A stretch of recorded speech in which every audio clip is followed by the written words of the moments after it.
Hi Eddie and Gary, it's Dave here, calling you from the Hellfire Events Governor Backyard Ultra. I'm having a heck of a time. I'm about to start lap 18. Thanks to Gary for setting up the competition on Facebook and letting me win that and putting me in this terrible position. I'm having a great time. Hopefully you'll let me welcome everybody to this week's Tea and Trails podcast. Thanks, Dave Todd, for this week's intro, and kudos for recording that intro during the recent Hellfire events. I am fighting fires in the middle of a race, Eddie, in the trenches. There's no way I'm getting my phone out and doing a little 20-second, 30-second intro for a podcast. So, yeah, kudos, Dave. Really appreciate that. And if you remember, Dave won. Super generous of Hellfire events. They offered a couple of places to our listeners, and Dave was one of the lucky. I'm not too sure if he was lucky, but he was one of the winners. So, well done, Dave, and well done, everybody who's torn the line. Welcome and thanks for joining us for episode 93 of the Tea and Trails podcast. Whatever you're doing, out of breath, not out of breath activities, let's just leave it at that. You are welcome. Sit back and enjoy the show. Firstly, a big thank you to all those who are Patreons. You are what makes this podcast the podcast. Many thanks to all our partners who you can check out over on Patreon, who not only support the podcast, but also provide discount codes. So it's almost like a little gift from them to you to say thank you for being awesome. And you are awesome. Not only the listeners, but also you, Gary. You're awesome. Thank you very much. Tell you who else are awesome. Precision Fuel Hydration, X Miles Beta Outdoor Sports, and Protein Rebel. Don't forget, Patreons, you can get 15% off over at Precision Fuel Hydration. And if you're not a Patreon, but if you'd still like to try Precision Fuel Hydration, new customers can get 15% off their first order with the code CAPSLOCKT24. Super simple, CAPSLOCKT24. If you'd like to try Protein Rebel, then you can also use their code capital letter T15 for 15% off your first order too. I just realised I'd been taking Protein Rebel's collagen. Hadn't been taken enough, Gary. I've doubled my dosage. You're meant to take it twice a day, but I can't. I just take it now. Protein Rebel, do tell me if this is wrong. I just take it all at once in the morning because I have to put it. I have to put it in my smoothie because the taste. You can just drink it in tea and coffee, can't you? But yeah, I'm looking. Even water, I can drink it. Oh my God, you are incredible. Your taste. You've got the tramp taste buds, whereas I could never be. I always wanted a little. I watched some program about coffee. The people who taste the coffee beans, that's a really well-paid job, but my taste buds are completely You obviously shot. don't have, you don't have, you could eat anything and you'd be like, delicious. Whereas I'm a real, my palate's fine. It's finely tuned. It's so, I can't eat anything spicy. I can't, literally no spice, but it drives Bryn mad because he cooks a curry and I'm like, I didn't put anything in it. Anyway, we've digressed. Did you get an invitation through the post this week, Gary? Oh no, you're not being invited. This awkward is conversation. Awkward. Isn't it awkward when the WhatsApp chat goes like that too and everyone's talking and you think, I'm not invited. Oh, that's just me.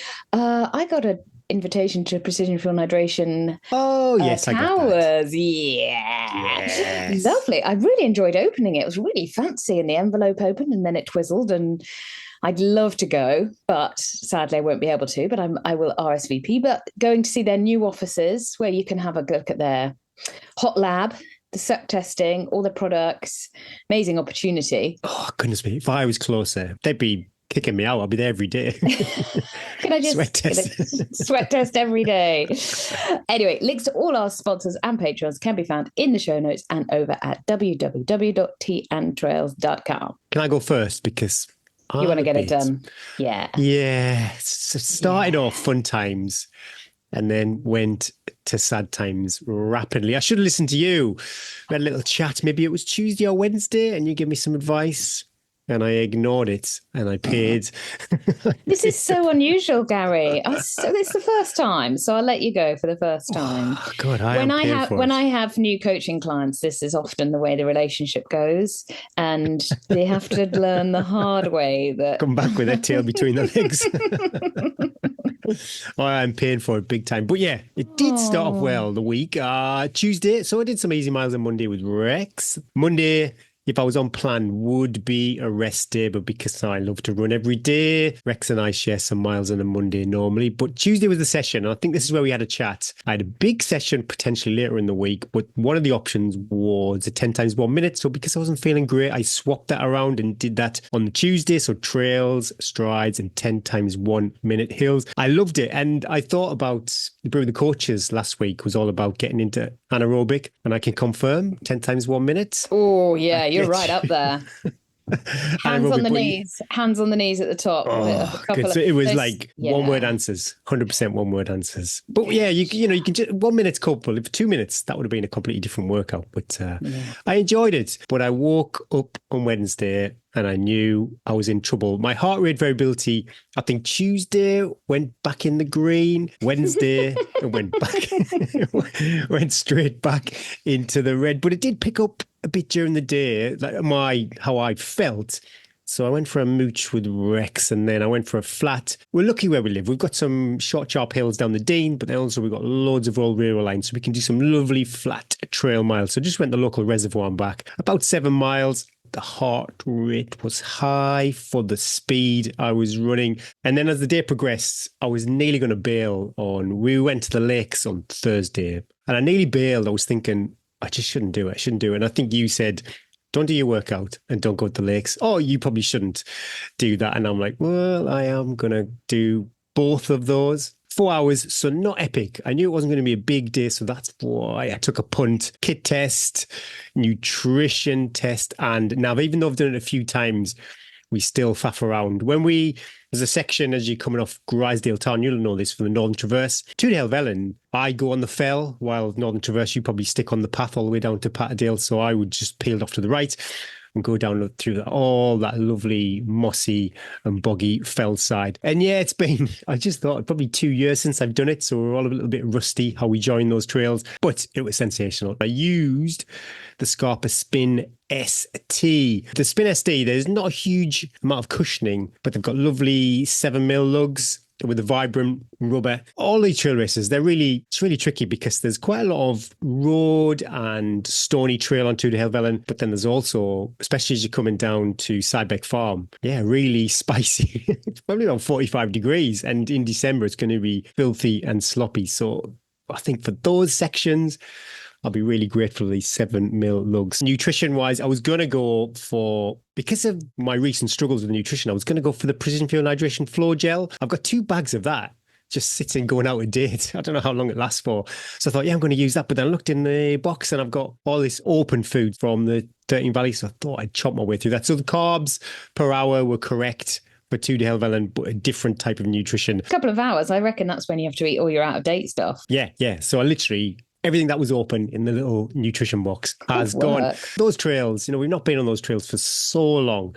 So it was nice. There's a bunch of us. 4 of us went over there, had an absolute blast. But yeah, paid the price big time because I woke up on Friday and I was in trouble. And long story short, so we're recording this on Wednesday morning and I'm still no plans to run just yet, but I've not run since. Oh, Hygiene, we talk about this when I don't run. Hygiene goes a bit sketchy. And I'm civilians. I've had jeans on since Thursday. Are they not rubbing? Do they not? I find that the crotch gets a bit uncomfortable as I put it's my leggings stretchy. back on. Goes a bit loosey. No, yeah, jeans since Friday. That's a stretch. And I just thought, I've got to just give myself some grace. There's a song. Is it Alanis Morissette where she goes, I'm sick and tired of being sick and tired? Do you think if you'd done what I recommended to you last week, oh my God, it's so fun being smug. I'm going to enjoy this sentence. If you'd done like just your short, easy runs last week when I said just do a week to get back into it and then add the protocol? I would have to say, because I was improving before my 10 times 1 minute, I was definitely improving. And then after that. Such a fine margin because everybody does this and they go, I think I'm fine. Yeah, I'm ready. I'm good. Why have you put 30 minutes in? What is this? Yeah. This is ridiculous. But that week of when you feel better, then it's just like an injury, isn't it? When you feel it's better, you must do another week. It was like a siren. You know, the sirens in the sea calling me in. And then it was like the RNLI of just... But the recce itself, the 2 de Helvellyn recce, I wasn't firing on all cylinders, but I was fine. totally fine Yeah, but running it's around. just battered. It's just that long time out on your feet and the heart rate and everything. It's just. Absolutely. So I'm because I sorry, do I react feel quite badly to rubbish. things. So I'm a bit of a down in the dumps. I've completely come off Oh, training plan. I was on this like loosey-goosey training plan for 2 Hell, and it wasn't really a strict plan. I'm just going to give myself some grace. I will probably run. I definitely will run. I'll definitely do workouts. I'll definitely go to the gym, but I'm off plan. I'm not. yeah, you feel you need. You've been, Gary, you've been on a plan, on a mission since the beginning of the year. You've got to, and it's sad the body told you before you told your body, vice versa, but it's what we all do. So I think that 13 Valleys laid on top of, I'm still carrying fatigue from Lakeland 100. A little bit too much, but a little bit too much for little Gary. Yeah, it is what it is. I think we all do it. And sometimes you need to suffer to learn what. Oh. But it's good. I've had a blast. I've had a blast of a year, so I'm not really going to beat myself up too much. I just love to run. Walking's great. I love spending time with Rex going for walks, but it doesn't, we all know it doesn't quite tick the box. No, because they're twats as well when we take them for walks as well, because they're just like, why? What the hell? What is this? I need to be walked for 4 hours before I'll even consider a nap. Yeah, that's true. But I bought a car. Been whoa, oh God, I love your turns on this podcast that you just swizzle me round. Hard pivot. Hard pivot. So I bought a car. I had a bit of major purchase anxiety. I cancelled the car, compromised, and then I bought another car within about 24 hours. Who does that? Who does that? Oh, goodness me. I'm so stressed out. It's just it's a lot of money. And it's a big change, this whole electric. And now I'm going to have kind of charging anxiety. I've heard that's a thing. I've had petrol anxiety quite a few times because we don't live anywhere near a petrol station. Do you know what is grounds for divorce? Is the person that runs your car into the red light, leaves it in the driveway, goes off to work, and you go, you've left me 30 miles. And the garage is 30 miles away. That is pretty stressful. So we've got all that fun to come. We've got a trip to Edinburgh coming up. So that'll be the first. Luckily, it's not massive. It's not like going to London. That will be a lot of anxiety. Can you make a vlog? I'd love the vlog of Gary's charging anxiety. Honestly, I'm such a middle-aged dad. I'm literally on all the EV car groups. Mapped out my journey. Got plan A, plan B if the chargers aren't working. You're my dad. You are actually my dad. Lisa can't wait for the years ahead. Oh, lucky Lisa. Lucky Lisa. But that was this. I've come to the end now. That was the other workout. It was cross country at the weekend, and that's what I said I was going to do. About 10 times 1 minute, cross country and a long run. And you were like, I don't think that's a good idea. I think I said, I don't think you are, and you were like, well, we'll see, Eddie. We'll see. Honestly, it's just like dealing with a teenager when you go, that's not what. No, don't. Well, you're going to do it. And then the next day they go, Mum. I wonder if all middle-aged men are like this. I don't... Yes. Even though I didn't run, I went along to cross-country because good on you. We all know, if you're not running, sometimes you just want to kind of bury your head in the sand and pretend nothing else is happening. But I think it's good to go and cheer your mates along. So that's what I did. I went along, had a blast. And we talked to Pivot again. We talked to Jen about movie choice. And you were horrified about the thought of watching a horror movie. And I was just curious. We didn't really go into it too much. Have you ever watched a scary movie that's proper freaked you out? This is going to trigger a lot of people of our age range and also my sisters, because we still talk about this. Wild. Okay, so many, many years ago, so I must have been about 13, so 10 years ago, there was a program on, I think it was called Ghost Watch with Sarah Green. And it was the first time, do you remember this? The first time they did this like spoof live documentary about a house that was meant to have a poltergeist in. And I think she was presenting Blue Peter at the time or something like that. Oh, yeah. Do you remember? Does it ring a bell? Anyway, so it was like it was all like nothing like this had ever been shown before. It was true. My parents thought it was true. And for some reason, my mum and dad also, why? The family WhatsApp's going to go off after this. But we watched it and it was absolutely terrifying. And I know that people listening to this will remember this. It was so frightening. We were so frightened after it. I don't think I slept for the next 2 years, Gary. I had to move into my sister's room and I slept under her bed on a mattress. It was horrendous. So I think that set the stall that that was Never it. again. I've never again. If you watch that, let's not talk about it because actually I'm just frightened talking about There's it. a YouTube clip where I think it's the same program where it must have been a celebrity one, and Bez, Happy Mondays guy, the dancer with the maracas, he does a fart. It's so funny. Everybody's listening for the ghost, and then Bez does a fart. It was sensational. But I was thinking back because I remember years ago, this is with my ex-girlfriend, I watched the Blair Witch Project. Oh, yeah, I never watched it, Gary, obviously, but just the adverts were like, oh my God. I'm pretty thick-skinned, and I don't know how it stands up now, but I was pretty freaked out. And I remember, this is a true story. I woke up, I was having a bad dream because of the film, and my ex-girlfriend was lying on top of me. She was so scared. She mounted me. And I woke up and she's just there on me. She was so scared. That was quite good. It didn't last long after that. Oh, she mounted you. That's hilarious. Yeah, Blair Witch Project. Oh, Gaz, I'm sorry you had a rubbish week. And now you're having to record this at Sparrow's Fart with me, but you'll get better. It's like it's meant to be in a horrible way, and that the body's saying, I need a little rest. Got to think of the big picture. As much as I'm fond of Toon Helvellyn, got nothing invested in that from a performance point of view. I just don't want this to keep dragging on and on and on. Anyone who listens to the podcast, probably 3 years of me being snivelly. It always goes on your chest, Gareth. It always goes on your chest. So I'm obviously susceptible to these kind of illnesses when I push myself too far. So I just need to give myself a break. Yeah. Anyway, you're gonna rise us up, Eddie. You're gonna build us up now. So I'm going to talk about my swollen feet.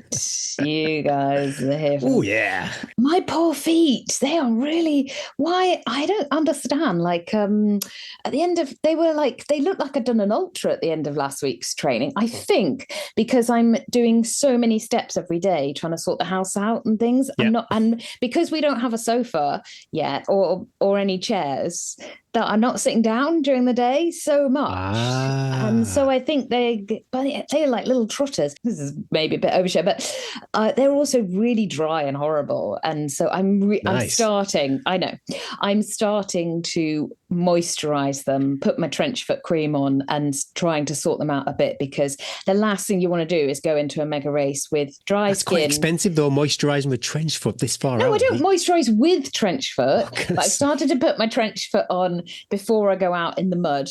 And yes. I just use, what's it called? It's from Boots. It's not even E45. Boots' own brand foot moisturising cream. I love the idea of after a long run coming in and lying down, but put my feet up. Never do that. Like elevate the feet. No. So I need to get better at it. I need to put my feet up. I found my compression boots, which I really swore by a lot. Yes. I can't find the charging lead. Oh, Eddie. I don't think I left it plugged in a plug. So I need to get back on that. But anyway, yeah, I had quite a good week. I did have a good week, all things considered. I did quite a lot of miles for not a lot of hours. So I did all my hills on the treadmill, which I think is such a great use of time.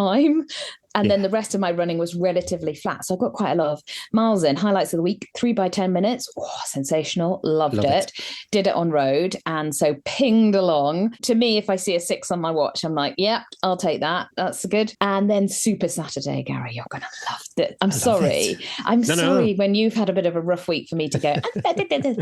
So I was meant to do my long run on Friday, and Bryn got a puncher, so he couldn't get the kids. So I'd driven to my long run anyway. So then I couldn't do my long run, and I had to go and get the kids. That was all fine. That's life, isn't it? So I ended up having a rest day on Friday instead of the long run. That's a bit catastrophic mentally, isn't it? When you're like, oh my God, so how am I going to fit this in?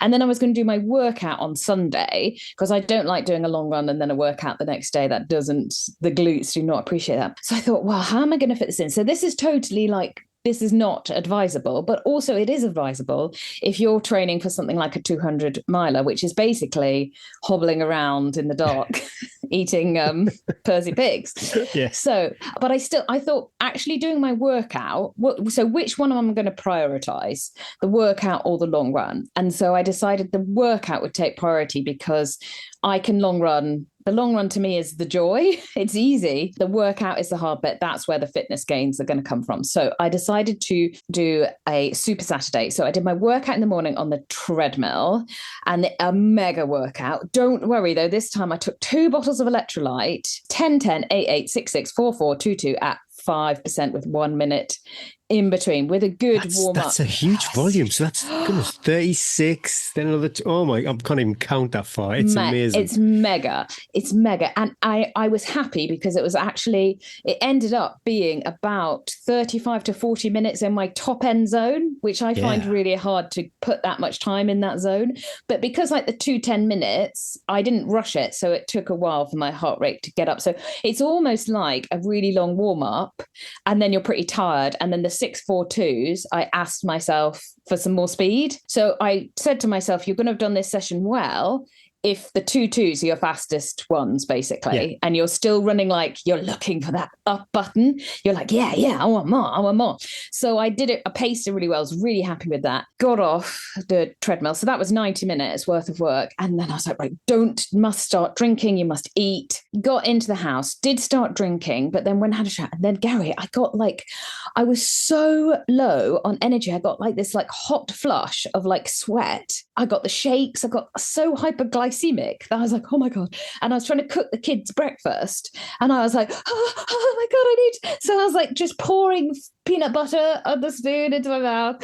Oh my God, I need food. So I got the hydration right, but I did take one of the things I was worried about with not getting a long run and was like, I want to be downing gels because I want to just keep those gut receptors in my tummy used to food coming in. So in that workout, I took 3 gels and a whole litre worth of electrolytes. Not that I felt I needed 3 gels in it, but I just thought, let's just keep, I loved it. And then the last one I took was a caffeine one. Woohoo! Which maybe was why then I was like, totally 90 minutes, like you say, you're just trying to replicate what you would do maybe race day. And you're going to be doing like 30 minutes of gel. So yeah, it's good. So then whole day, busy day with kids. And then kids came home, settled the kids down. And I put my head torch on, the Phoenix one, which I'm loving. And every time I put the warm glow on it, I think of you, Gary, because I'm like, he doesn't like the warm glow, but I like the warm glow. But when you put it on full beam, my goodness me. I did have it on full beam quite a lot because I just like to see when the vampires are going to come out, basically. So I'm ready for them. Went out 90 minutes in the dark and the cold, all by myself. Again, just charged down the gels. And I thought, I'm running really fast, Gary. God, I'm pinging along. The stats would tell otherwise, but I felt fine. I just wasn't moving as fast as I would have liked to have been moving. I did get a message about halfway through with Bryn going, "Are you okay?" He doesn't like it when I'm out in the dark. And it was pretty windy. We had the storm come through at the weekend. Yeah. So it was a bit like, where are you? I didn't tell him I was up in the woods. Did it materialise as bad? Because we had forecasts of like 40-odd, 50-mile-an-hour winds for cross-country. So I didn't think it was going to happen cross-country, but it was very pleasant. Yeah, no, we had big old winds. A couple of the kids' sports stuff was cancelled. And then straight up Sunday morning, I got out for another 2 hours. Gary, I was. Are you wrecked? I was ruined. And that was in the proper wind, rain. I saw one other dog walker and she was like, "Oh, you're brief." I was a bit stupid because I chose I ran off to be like, I'll go exploring. And then I had to keep looking at my map. And I was like, why didn't I just stay? When it's raining, it's really hard to look at your phone. So we asked, like, why didn't I just do a route that I knew? And then I wouldn't have to keep stopping anyway. Again, good race practice. If you have to keep stopping sometimes to check your map and where am I going to get started again? I was like, why didn't I just do a long run? Why have I let myself into this? I was pretty tired. And then Monday, I was a bit nervous. I'd done a Gary and was like, oh my gosh, I'm so tired, my poor legs. But by Tuesday, so we're recording this on Wednesday, but by Tuesday, I was back out, done my session. So I think the fueling really helped, like downing the gels. With all these things, you can think, was that good? I hope that was good I hope that's given me a notch on my fitness post. It's certainly given me something to think about as I'm stumbling around the South Downs Way in the dark going, come on, you can do this. And I do think that running in the dark and doing these, like for a 200, like when people often ask, like, what's the difference in the training between 100 and 200 and things like that? Often the sessions don't really need to be that different, but what you're actually doing when you're doing them, like a 200 going out in the dark in the evening or in the morning or doing that like late night, early morning, replicating as much as you can being miserable without getting sick or getting injured. And it is a real fine line. This week, I'm hoping I just get my long run and I don't need to do Super Saturday again. But maybe something that like I put into my plan for my next long thing, that like every 3 or 4 weeks I do that. I put a caveat to this sort of thing. I do that because I've been training I've got the training years of a 900-year-old. I have done many, many, many years of training, and I know that's a massive volume worth of work. But I know I can pace that, and I know exactly how hard I should do it. Yeah, try it if you want to do an experiment of like doing a session and then doing a longer run. If that's something that you think, perhaps, be very cautious, because also you need to really make sure you're fueling, pacing, everything. Listen to your body. Listen to your body. So yeah, ended up being like one of my biggest mileage weeks for a long time, and 2 sessions. So yeah, I was going to ask you why the 2 sessions. It was just the way I'm really listening to my body, and I give myself like 1 session, absolute. You've got to do 1 session a week. And if you feel like another session, you can do it. So I have it in my head and I go out and I think, do I want to do this? Do I feel good? So like yesterday, I went out and I wasn't sure how I was going to feel. So I just went out, warmed up for like 2 or 3 miles. And I was like, what do my legs feel like doing? 2 by 20 minutes. Yeah, I can do that. If you'd said to me 8 by 3 minutes, I'd have been like, no. Yeah. They've not got that in. So I'm really listening to my body at the moment as we get into like the sort of last, well, I've got about 6 weeks, haven't I, of sessions. Ages, Gary. So yeah, good week.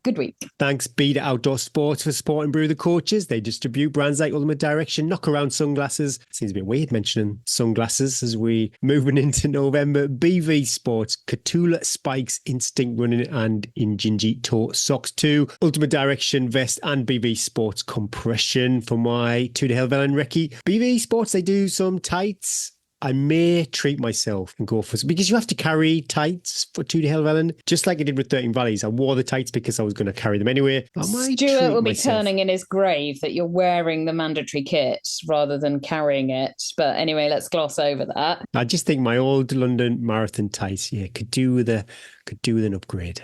And this week's question comes from Gemma Edmonds. Whoa, it's a tricky one, this. It's all about cadence.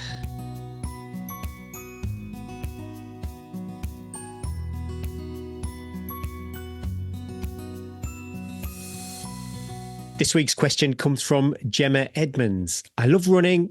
I'm not very good at it, but I enjoy it and it really helps with my mental health.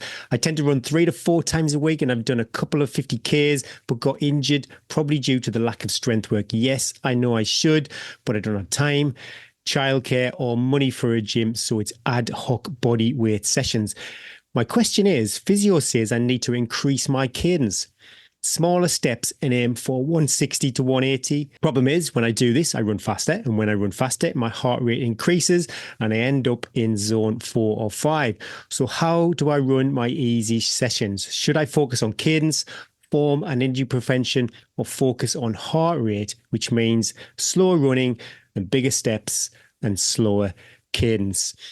Well, I'm going to pull you up, Gemma. We're all good runners. My goodness me, 3 to 4 times a week, you are a good runner. And I don't know, you two can correct me. I don't pay any, I only pick the metrics I like to see. So I don't pay any attention to cadence whatsoever. I run as I run. I'm pretty sure this 180 hero figure for cadence was pulled from, I think, with the 1984 Olympics, where you're looking at the best of the best. So how it applies to everyone else, I'm not really too sure. So yeah, am I wrong, Trish? Am I wrong to dismiss 180 I as think the you're gold figure? 100% right to dismiss the cadence bollocks. Like Gary said, like there's been numerous studies now that show that everyone's cadence is different, and particularly in something like trail running, your cadence is all over the place. I would really not focus on your cadence. What I would focus on is how you feel and your natural rhythm. That's so much more important, having a natural rhythm to your running and feeling confident and capable. There's so many things you see in terms of like running, and form is important in running, and there's lots to get from that again. But what's more important is how you feel. And a great example of that is, when we talk about form and cadence and etc., is Paula Radcliffe, who has quite an obvious nod when she runs. She talks in her biography about having that essentially almost coaches trying to coach that out of her, and it just didn't work for her. And she's probably one of the greatest marathon runners that we've ever had in the world. So 100% find your natural rhythm, forget the whole cadence thing, and find what's normal for you. Focus on RPE, your rate of perceived exertion. So again, don't look at your watch. You need to get a feel for this. Okay, what feels easy? What can you sustain? With your harder sessions, how does that feel? Can you talk? You want to be at a pace where you can maybe say a word or so. So get used to that feel and take the time to invest in what level that is for you, so you can really dial into it. The cadence stuff, I think it's just nonsense. Maybe if I'd maybe be slightly more interested if you were a road runner, because again, that's more about getting that energy return from a specific from that cadence and from that flow of running on the road. But particularly in trail, it just doesn't matter. I mean, your cadence, if you're going uphill 1 minute, you're going downhill the next, you're going, who knows? So really don't worry about that. Focus on how you feel and what flows for you. Try and get into your flow. Slower running, there's nothing wrong with slower running. It's super important for actually the vast majority of your training program. Don't be worried about slower running. As long as you're getting some hard running in and sprinkling in with those sessions, some hard sessions, you're doing a good job. And you are a runner. You are 100% a runner. You run 3 to 4 times a week. What more do you want? You're doing great. Awesome. I don't know Gemma's history, but she has alluded to probably due to lack of strength work. What do you think, Rebecca? Do you think that's more important than the cadence? Yeah, usually it is. And I think this is along similar lines to the question that we had about correcting overpronation. It's because these are things which are measurable. So a physio or someone who in a running shop can look at your gait, or they can look, a physio can measure your cadence. And because it's measurable, it tends to be something that draws people in as then a variable that you can somehow alter or change. So with all of these types of questions, it's why did the physio suggest it? What problem did you have when you went to see them, which meant they wanted to look at your cadence and then felt there would be some benefit in increasing it? The evidence was around sort of anterior knee pain. So that's pain at the front of your knee due to what we call a patellofemoral joint, so your kneecap joint. There was some evidence to say if you increase your cadence, reduce your stride length, that may help.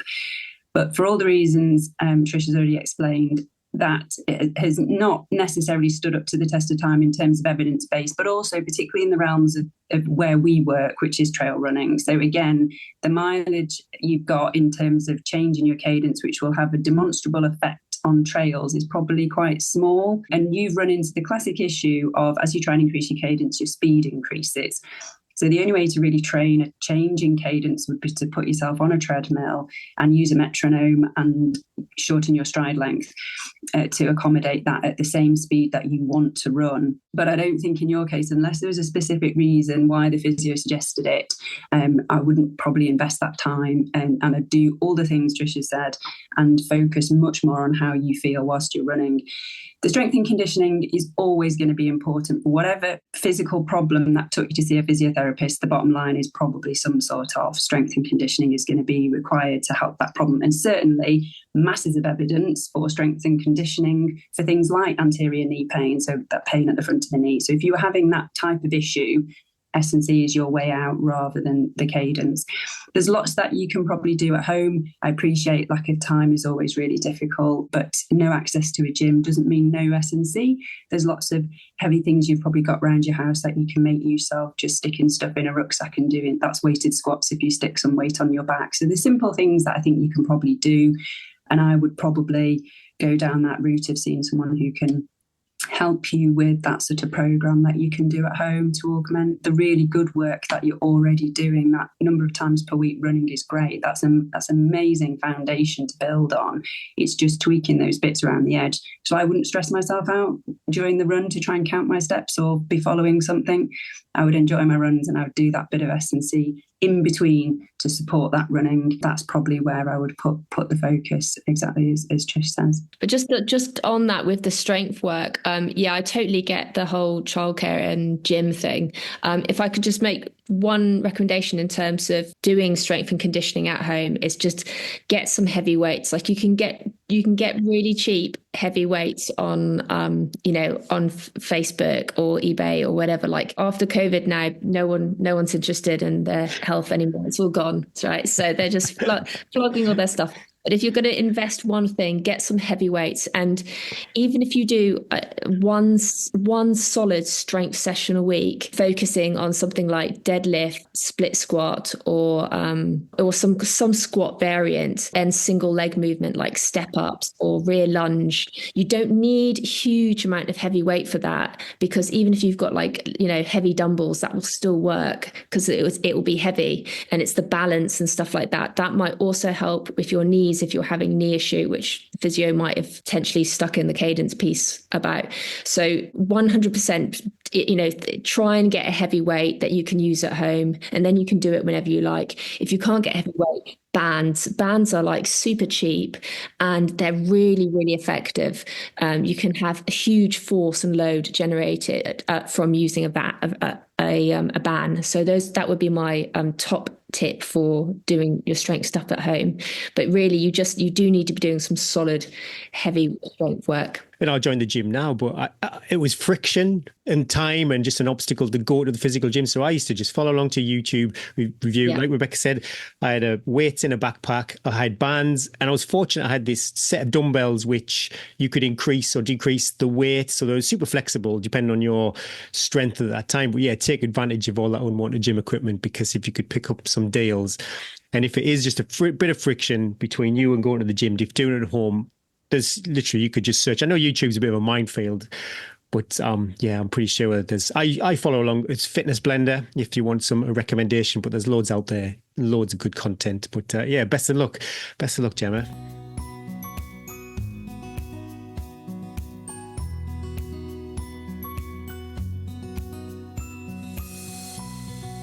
Already, it was great. It was great to have Rebecca back. Great advice from our coaches as usual. Hope it helps, Gemma. If you have a question for our coaches and you are a Patreon, then email hello@tntrails.com and pop the words "brew with the coaches" in the subject. This week's main interview is sponsored by X Miles, the one-stop kit and nutrition shop. Thank you, X Miles. Don't forget, patrons can receive 10% off over at www.xmiles.co.uk. This week, we talked to Jen Scotney, a familiar name to lots of you, but she is now an author as well as an accomplished ultrarunning. Her book, Running Through the Dark, The Rise and Fall of an Ultrarunner. It's a tough read, Gary. Both of us opened our eyes to a world which is out there. And which is we run very closely parallel as ultra runners, and Jen does a much better way of describing that story. When you're listening to the interview, you might think we don't talk deeply about the book context because we feel that you should read it. So we try and get a little bit more a flavour of who Jen is, and she comes across as just the loveliest, nicest person. Definitely someone who I'm going to be. Well, I can run to her house, knock on her door, go and meet Sherlock, and she can get. You're restraining order soon. Anyway, here's our chat with Jen.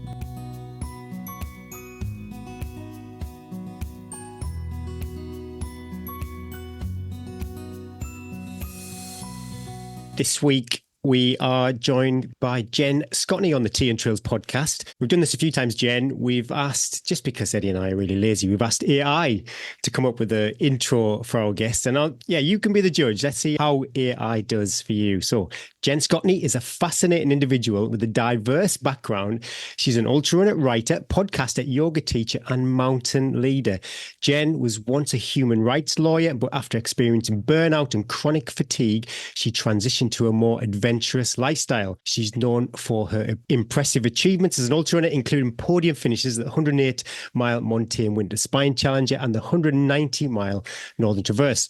Jen also hosts the Resilience Rising podcast, where she shares her journey and supports others in building resilience and finding balance in their lives. I think that's pretty good for AI. I think that's really good, actually. And also, I'm usually useless at actually like mentioning the name of my podcast or anything like that when I'm talking. So it's kind of done better than I could do. Yeah. I like that it's called you fascinating. Really, like, it's like, oh, this, while it was thinking, it was like, this is a fascinating individual. Maybe it was just like, what the hell does she do with her life? There is a lot going on here. Well, we got you on the podcast to talk about your book, and I'm curious, I get a thrill if I see somebody out on the streets with a Tea and Trails t-shirt or a snood. What's it like for you? You know, are you getting friends and family selfies from Waterstones with the book? Is that a rush? Don't know. I was expecting it to be a rush. Like if you'd have asked me, told me 10 years ago that I was going to get a book out and it would be in Waterstones, I'd be like, oh my God, I'd be running around the country looking for that. But I think it's a book that's happened very organically in terms of I haven't really pushed it a lot. I had a deal to write a book that was on a different kind of tangent.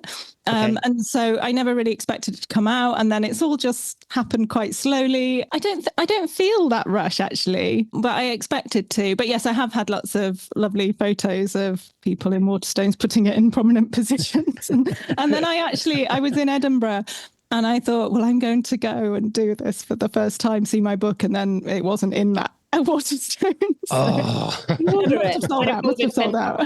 I'd have ordered 10 copies and then never gone back. I suppose it's similar, isn't it? Sometimes I think as a runner, maybe I've had a goal as a runner and fortunate I've achieved some of those goals. And the reality is probably enjoy the process more than the time or the medal at the end of it. Yeah, it's quite interesting. Yeah, I mean, enjoy is quite a strong word for the type of book that I've written, but I definitely got a lot out of the process. And I think the other thing is when it's gone out into the world, that's really me dropping any control. I can't control who has it, what they think of it. I found that it wasn't really worth me spending too much energy on that. I mean, I really appreciate the messages that I've had. And I think that because it's such a personal book, I think I get more of a rush from people sending me a message saying, I'm so glad you wrote this because... And then they've connected with something in the book, whether that's, I'm so glad you wrote that because I have this grief around childlessness that I've never seen in print before, or a lot more about the running focus or losing identity when people can't run. So I think that's where the kind of good stuff has come rather than just seeing it out in the world. She's a good person, basically, Gary, is what she said. Compared to you. I'm in it for the kudos, Eddie. I've done so much yoga, the ego isn't there anymore. I think it's quite powerful. You know, there'd be so many people, especially as they maybe were active and then they withdraw themselves from being active, also probably would shrink their social network too. And I think people reading this book definitely will feel a bit less alone. Yeah. Oh, that's nice to hear. And that's definitely a theme of the messages that I've got. And when I was writing it, I kind of finished the writing process and handed it over to the publishers. And I always just thought, oh, they won't want to publish this. It's not what they asked for. And it's not really like a book that I saw where it was this, lovely arc of achieving this goal and it all going very smoothly. I was like, do I want this actually out? It's very personal. It's a lot of my innermost thoughts that even close family didn't have a clue about. So when I was going through those doubts, the one thing that kept me going forward was the thought that somebody may read this book, or even if just one person read it and felt less alone, then it would be worth it. And then there's a point where now that's happened, I've got lots and lots of messages and I'm like, well, maybe we should stop now.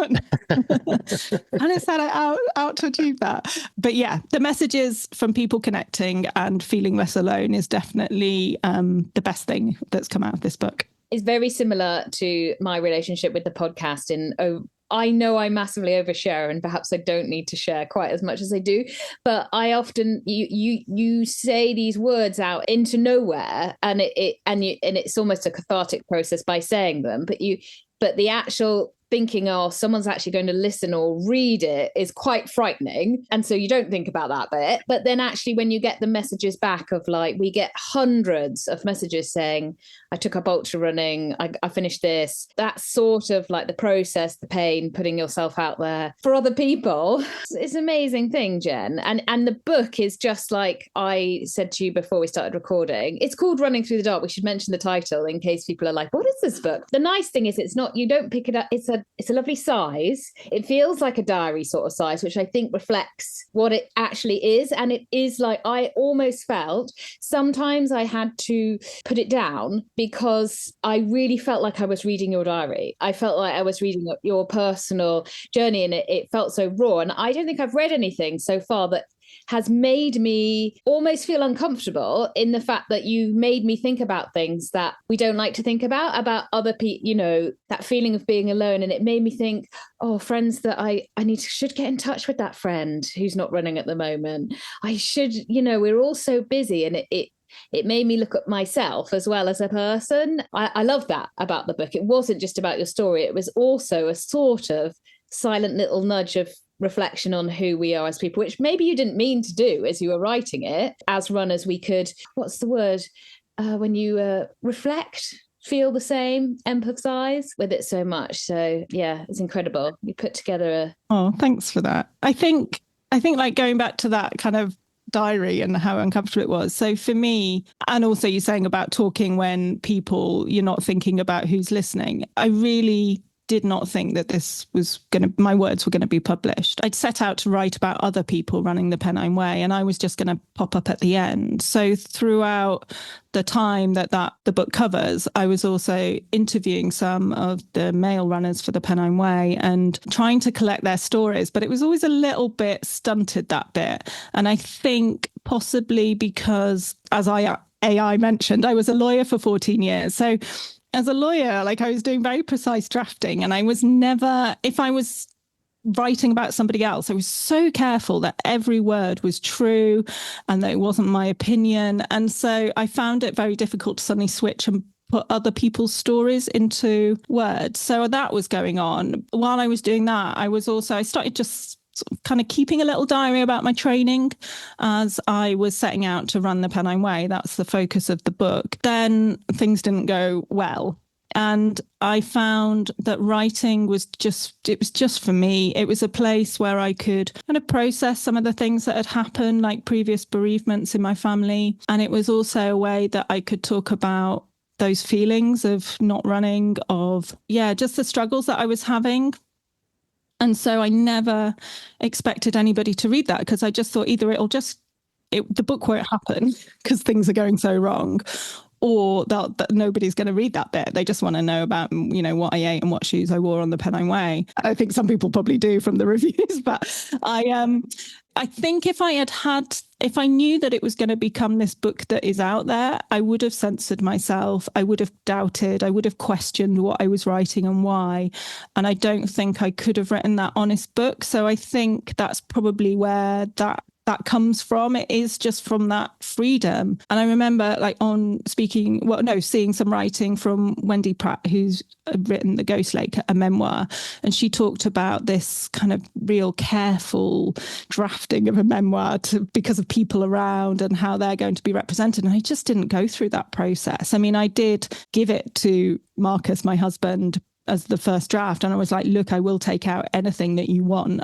But he gave me complete freedom to just carry on with what I'd written. Other than that, I mean, it was just as I saw it. I wouldn't say as it happened, because it's still my interpretation of events and what happened, but it's definitely my truth out there. So I'm glad that came across. Yeah, I'm fascinated. That was one of my questions, actually, if you run it past Marcus and other people within your family before you release it, and also what the response has been, I suppose, because there's people within your close circle that feature in that book. I mean, you made a great point. Everybody remembers things slightly differently. Yeah. And I'm very aware that this is my view of events. So I did run it past Marcus, my husband, who features very much in this, but nobody else actually. And to be honest, my family didn't really, my mum's read it now, but my family didn't know or didn't really have any say in the process. So I got to the point, and this was probably about 2 years ago, I got to the point where I just kind of finished the last chapter. I didn't write it chronologically, but there's definitely a chapter where I finish. I just felt like I'd said everything that I needed to say. And so I pressed send and I sent it to the publisher, Kirsty Reid at Vertebrate Publishing. I sent it to Marcus and I sent it to a friend who's a writer and was going to give me some feedback. And it was a much longer draft than the book. So that first draft. And when I came to do an edit on it, like I hadn't finished paragraphs and it just left things like, and I hadn't spell checked it. Like it was a complete and utter brain dump because I suppose it's going to that censor. Like if I started reviewing it and editing it, I'd question everything. So I just pressed send and I thought that I would just get the back from Kirsty like, yeah, sorry, you've been through that, but sorry, we don't want this book either. But Marcus said, God, that was like just sitting down in therapy with you. Like it was just a complete brain dump. Did he see versions of events in the same way? Or do you think it opened his eyes to a little bit more about how you felt during that time? I think it opened his eyes. Like, as I say, there was a lot going on that I wrote about that I couldn't really find the words to talk about. So it's a lot easier to just put them on a page. I'm very introverted and I'm not actually a big diary journaler. I'm always the sort of person that thinks I should be journaling, but never actually does it. I have to be very disciplined to do it. So yeah, it was a way that I could do that. But in terms of him seeing different things, I mean, I know there's some parts of the book he doesn't come across that well, but it's not his fault. Like it's just neither of us knew what to do in that situation with chronic illness. And so yeah, he's very generous of him to just let me put that out there. And hopefully that comes back to that. If somebody feels less alone because of reading it, like things are not going to be perfect and it's just messy being human, isn't it? So hopefully it allows, and that's maybe one of the bits of feedback that I've heard as well, that it sort of gives people permission to be a bit messy because they thought that I had it all together. I'm like, no chance. Beautiful, Jen.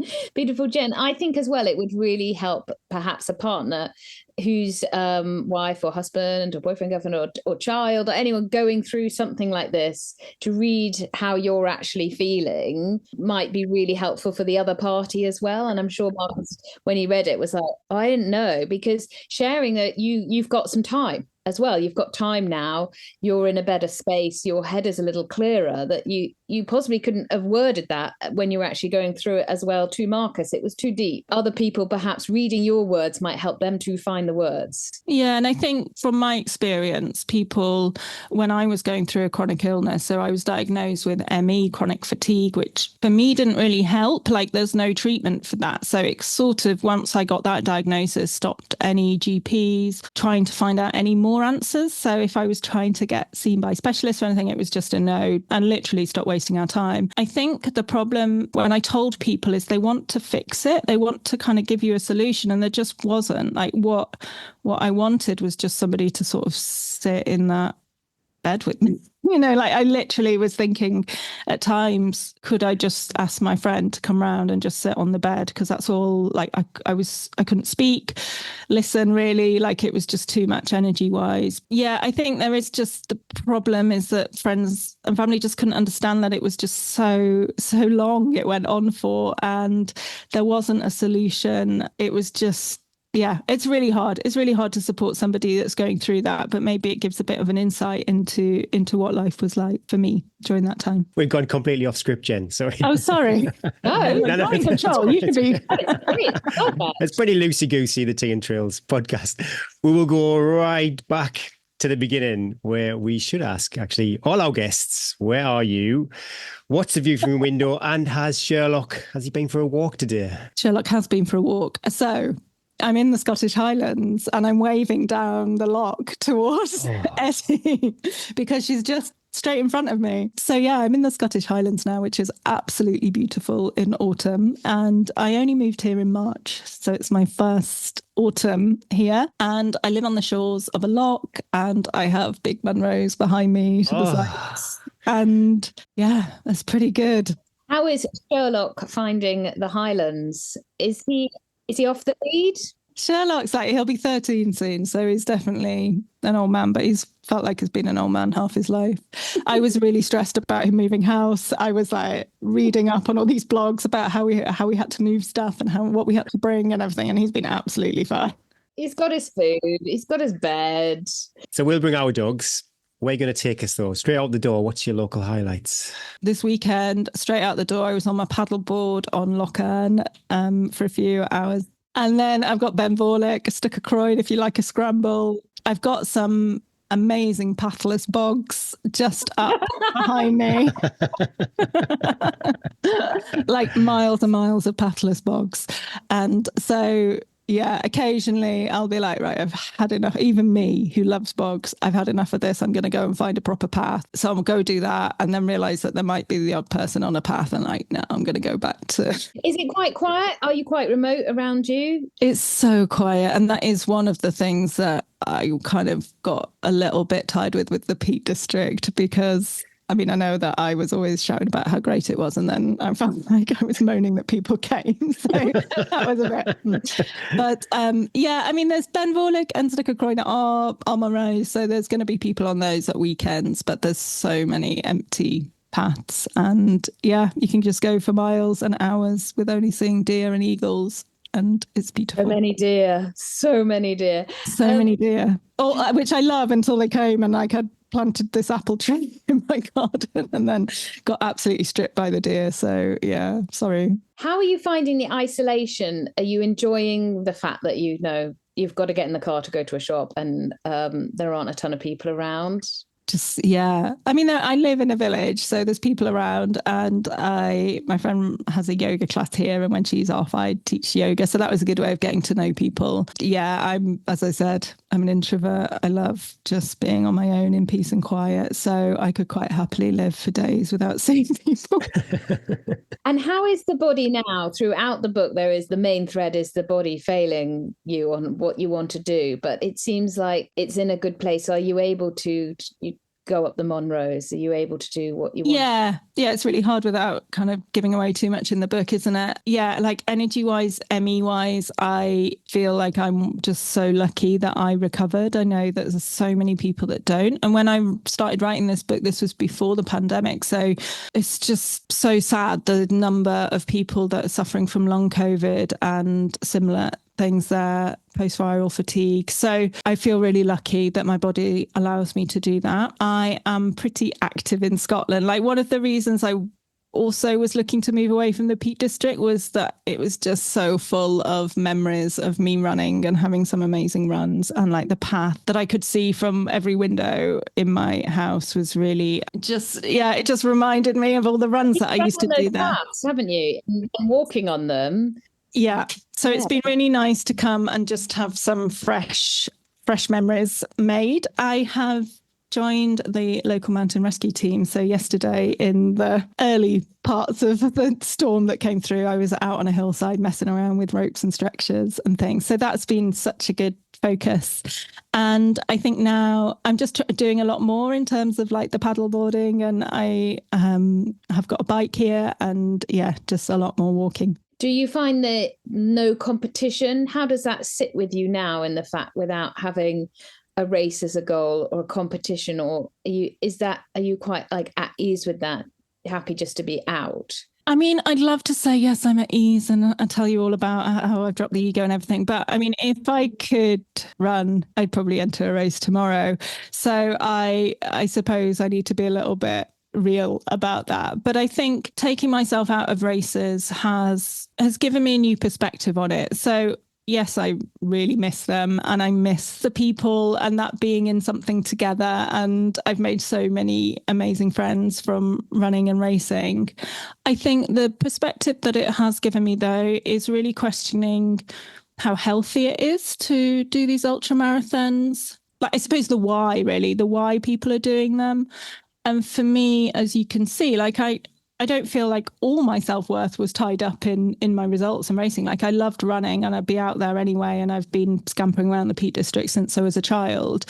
But there was definitely some external validation that came with those races and being known for doing quite tough races and being okay with that. That's in the book. That was kind of massive fallout with who am I if I'm not racing? And suddenly I went from sort of being invited to races over the world and podcasts and events and speaking to kind of nothing, and all my sponsors, well, not all, but most of my sponsors dropping me, and just kind of rebuilding who I was without all that external noise. So I've definitely come to a place where I don't feel like I need to race I don't have to prove anything to me, to others. There's been, a peace with that. And I think if I could go back to racing, I'm not sure I would do the long sleep deprived things. When I wasn't racing anymore running, I'd entered cycling events. I'd been given a place at some ridiculously long thing in Spain, and I'd arranged a few of my own things, and my body just wasn't up to it post surgeries, and I pulled out.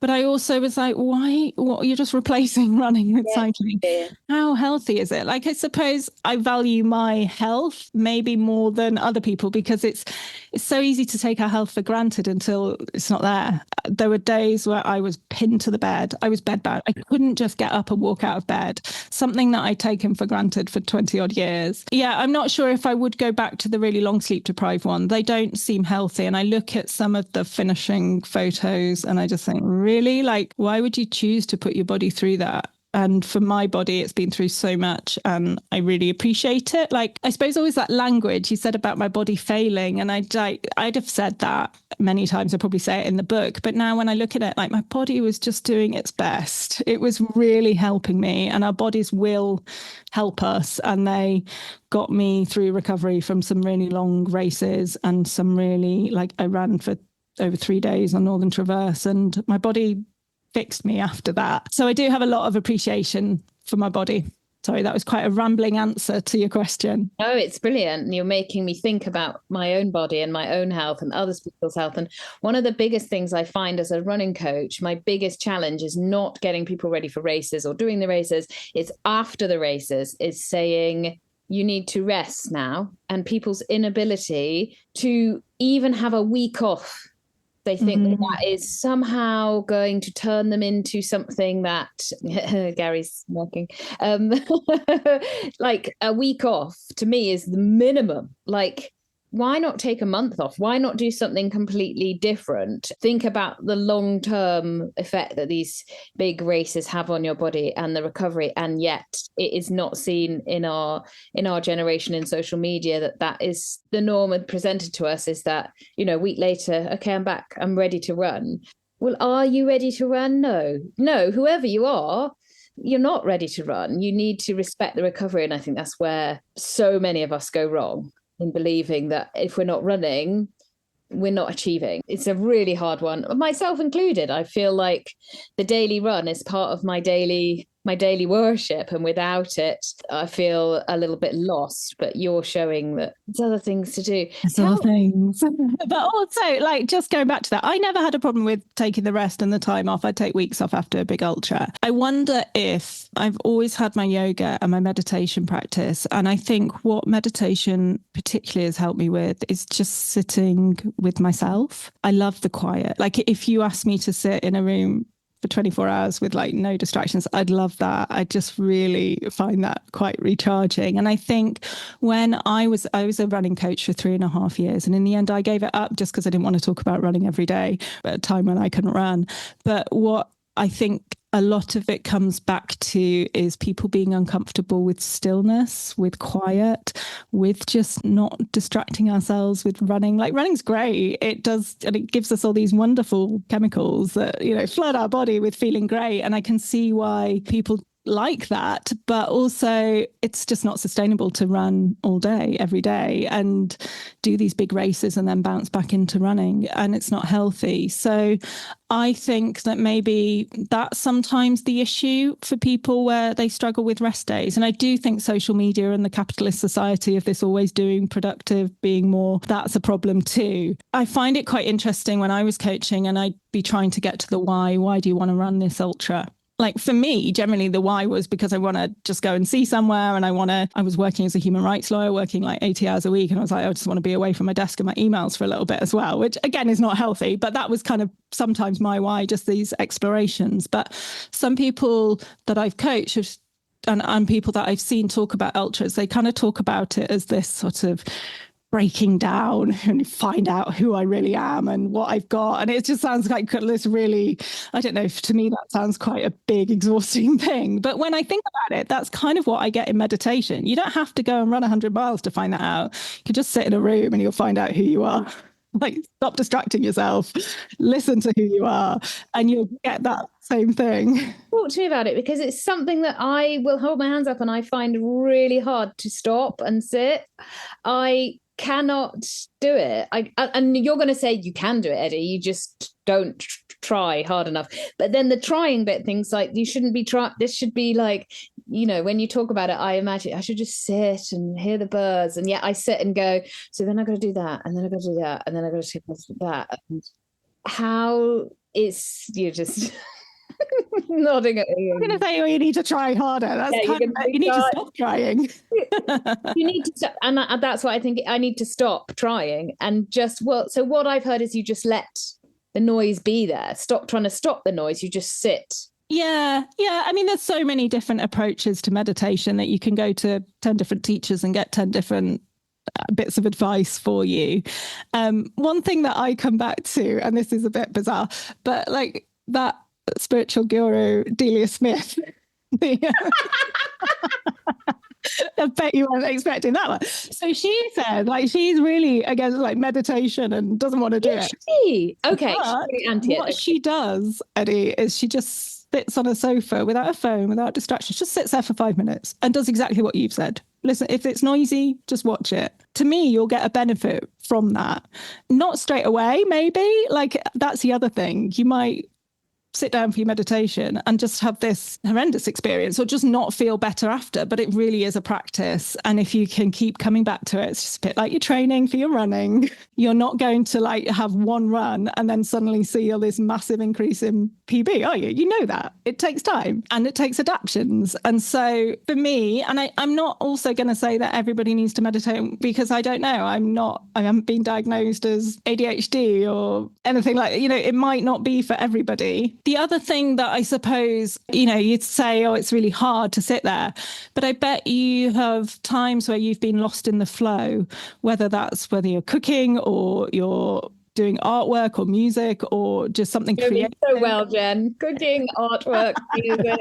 Well, I mean, even kind of running. I bet there's been times where you've got out for a run, come back and you can't remember what you were thinking about and just being in that moment. And I suppose for me, I can get into that state with meditation as well. And so, yeah, I think that's been really beneficial. But I definitely don't say try harder, just try less. Just try less. It's a bit like yoga. I had a journey into yoga after the spine, actually, where I felt so horrible after the spine that I needed something completely different to do for my body. And I found yoga. And initially I found it really hard because I couldn't do it. And I was like, how can you not do it? Like, if you've got a body, you can do it. Like, what are you comparing yourself to? Exactly. Because I'd sit there and even crossing my legs, I'd be uncomfortable and I'd be sitting there like twitching, going, oh, don't want to be here. I want to be running, you know. But that whole process actually of, I committed to it. I sat there. I sat with it. And then I was like, little by little every day, I got better at the sitting bits and the breathing, and I felt my shoulders relax. And then little by little every day, I could get myself into that headspace much quicker. So I'd roll out my mat and I'd be like, and I guess that's a bit like meditation as well, but it's a practice and it's not something, and I encourage my clients to do yoga things with yoga and meditation is it's so personal as well, isn't it? So you can't say, well, you need to do this because it's your own journey. But I do feel it's got such huge benefit to us as runners and as people, being able to take that breath And probably now you look back and you think, gosh, I wish I'd found that earlier in my life as a lawyer, that ability to breathe. Yeah, I mean, it's such a cliche going from like a burnt out lawyer to a yoga teacher. There's a lot of us out there. That's a Hollywood movie. That's a Netflix 10 episode story, isn't it? I mean, I came to yoga. I was actually a member of a gym in Manchester. I wasn't running at the time. I didn't really feel particularly safe where I was, but I was getting out walking. But during the week I go to a gym, and I went to Pilates, and I just found that beneficial. But it was the teacher was covering a yoga class, and she said, "Oh, you should come along." And yoga was just such a different space. I felt quite intimidated at first because I went in and everybody's on their mat, and they were like men with their tops off doing handstands and things, just, as a not even a warm up, just as that's how we're waiting for class. I found that I brought a lot of stories to yoga, so I thought I could do it. I wasn't doing a headstand in the middle of the room straight away. I also found that at times I was very good at yoga, is what I thought, but I was actually hypermobile. And as a runner, that wasn't helpful. Like, your joints have to work. Everything has to work harder to keep my joints in place when I'm running, because otherwise I'm like really elastic. Okay. And so for me, what the benefits of yoga were, a bit like you've described, it was sitting with the discomfort. Because you're on a yoga mat, you can't really, you can kind of, your mind tries to distract yourself by thinking how long you've got left or what you need to do afterwards and what your shopping list is. So I know I used to go to the Tesco after things, but there's, I'm not there with my phone. I'm not there with my computer. I just have to sit with the discomfort. And sometimes the discomfort is the silence. Sometimes the discomfort is I'm working really hard in chair and I think I'm going to collapse. So that's what it really brought to me. But it also brought moments, I suppose, of stillness, of just everything, all those distractions dropping away and actually finding in me something really peaceful. And I think at the time I was living a life that perhaps wasn't aligned to me. Like my career was like, I loved the law work, but there was definitely bits that I didn't enjoy and bits that I was kind of doing because I thought that's what you did as a lawyer. And it kind of just brought me back to myself. Getting quite deep really here, aren't we? But I think I've just run some yoga sessions. 2 weeks ago, we had a meetup with some of the athletes at Marcus Coaches. It's such a privilege giving people that first yoga class. And as a yoga teacher, you're kind of thinking, oh my God, what you're like, I want to show them everything. And then you're like, I can't possibly distill everything in my 20 years of yoga practice into 20 minutes. But I think the things in terms of like running and yoga, I think some runners may benefit from a little bit more flexibility. Some may not. Like me as a hypermobile woman, I didn't need any more flexibility. Doing the splits is not helping me as a runner. You don't have to just focus on flexibility for yoga. So some of the things that I was offering in that class, just connecting with the breath, connecting with how you breathe. Your breath can tell us quite a lot about our nervous system. And also there's quite a lot of talking about breathing and running at the moment. That's a really good way where yoga can really complement running, is connecting with the breath and how we're breathing, but also just checking in about how we are, what's going on in the body, getting that feedback. Sometimes we can lose that connection. And I think also, like, I'm guilty of this I sit, or particularly I have done in the past, sat for really long times at my desk and then gone out running, and it's all sort of in the same plane of movement. And so getting into those twists and opening things up and releasing shoulders, like physically, that's really good. I don't know, it just translates so much to what else is going on in my life, about how I'm feeling about tough things. That's what I love about yoga. It's not just the physical practice, it's also the spiritual practice and the mental practice. And yeah, so much there. There it is. There's my little TED talk on why we should all be yoga. Yeah, love it. And if you're listening and you're thinking, Jen and Eddie Eddie not so much, but Jen definitely has sold this to me. One, you can go with Eddie in the fact that it is really hard, but to persevere and just a little bit doesn't need to be. Well, it might not be hard. Jen, you're such a cool. I love it. It's like it might not be hard. To be honest, every feedback. That's not selling it. Yeah, it probably is to ultra runners. It's like, yes, I have to do the hardest thing. Tough is better. Yeah. Maybe if I tell people it's really hard and no one can do it, that's what we need to sell it as. Really, you couldn't possibly do this. This is giving quite an insight into. Now I've stepped back and got this perspective on ultra running. Yeah, I mean, the one thing that I would say is, if you are looking to start yoga, yes, there's lots of free videos on YouTube, but just bear in mind that you're probably looking at a hyper flexible yoga teacher. And so be careful. If you go with the goal of I need to look like them, then you will end up probably with this judgment of I can't do it, I'm bad at yoga and things. So really tuning into your body is that it's not just about flexibility, it can be strength. And what you might see, I don't really put my yoga online so much, but if you come to my classes and retreats, then it's more for me, like you'll see me just focusing on strength, and that will probably look, it's not very Instagrammable, some of the poses that I'm doing, because they're not the huge exciting things that you'll see on social media. That's not what my warrior looks like. So open mind, wobbling, holding on to something, going We are mindful, aren't we? Sometimes we share every week on the podcast what we're doing, our training, but it's our training. And I do think sometimes that somebody might try and do Gary's workout or Eddie's workout, and it's, I wouldn't try and do Jack Scott's workout, for example. You so would, you liar. You'd be like, Can I ask, I'm curious, Jen, what the feedback has been like? I listened, you mentioned the word distilled there. And I listened along for 6 hours and probably distilled, goodness me, could be 15 years of your life. So it felt you were going through this relentless process. I'm really curious, was there any years or moments of peace, I suppose, and what's the feedback been like? Have people reached out and said, Jen, we just didn't realize? Yeah, I've definitely had that we didn't realize. And I think the weirdest time was when the pre-orders for the book came out. Hold on, getting us back to the book, Gary.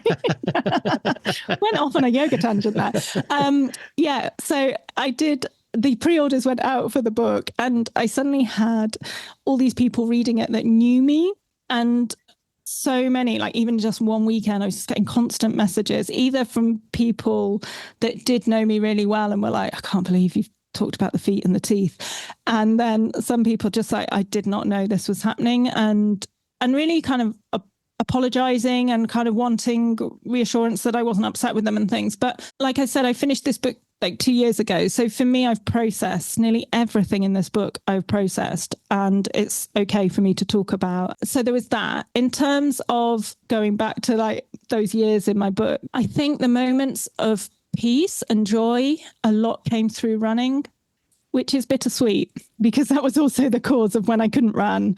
Then what did I have left? I suppose it starts from as a period in my life when my brother died. And at that point I was working as a lawyer, but I was getting a lot of fulfillment from that, from helping young people in prison and care and navigating that system for them. But I found running, and it just brought so much joy. It really did, and took me away from my desk. I mean, even I got the dog, Sherlock, to just get me away from my desk. I could always wanted a dog, but I was working really long hours. So I think running opened me up to so many new adventures with friends. Like I was so painfully shy. Like I went through a 3-year degree without speaking to a single person on my course because I was so shy. And I had some friends because I was doing part-time jobs in a bar. So I think running really helped, like being a lawyer helped with that. But running just helped me like talk to people, which was, I never talked to strangers if I could help it. And it also gave me just confidence. It had so many positive times. So I look back with real fondness for those times. And even when I was ill, before it got really bad, I'd have periods where I was bedbound. But I knew that for me, it was just stripping everything back, just rest. I could gradually pull myself out of it. At the time, acupuncture was really beneficial for me. So I had those periods where I couldn't run, but then in between I'd then like ease back into running, into training, and I may do a race. And that it didn't really tally with my fatigue. So that was the other reason I kind of kept it hidden.